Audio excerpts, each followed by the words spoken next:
Ngayong Sabado, mas matindi ang pagsubok. Haharapin nila ang Akari Chargers para sa huling slot sa semifinals. Isang pagkakamali mo lang, uwi ka na talaga. Sabi nga ni Maddie Madayag sa interview, kailangan na nilang baguhin ang mindset. Hindi na pwedeng nawawala sa laro.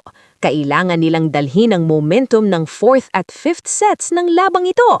Ang tandem ni Rondina at Madayag ay kailangang maging consistent mula set 1 pa lang. Kung hindi, baka hindi na sila makalusot sa susunod. Ang tanong, handa na ba ang Flying Titans para sa mas malalaking isda?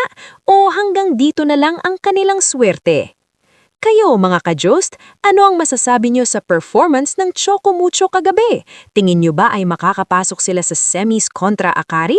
I-comment nyo ang inyong mga opinyon sa ibaba. Huwag kalimutang i-like ang video ito at mag-subscribe para sa pinakamabilis at pinakamatalas na volleyball updates dito sa ating channel. Muli, ito si Jost Volley hanggang sa susunod na bakbakan.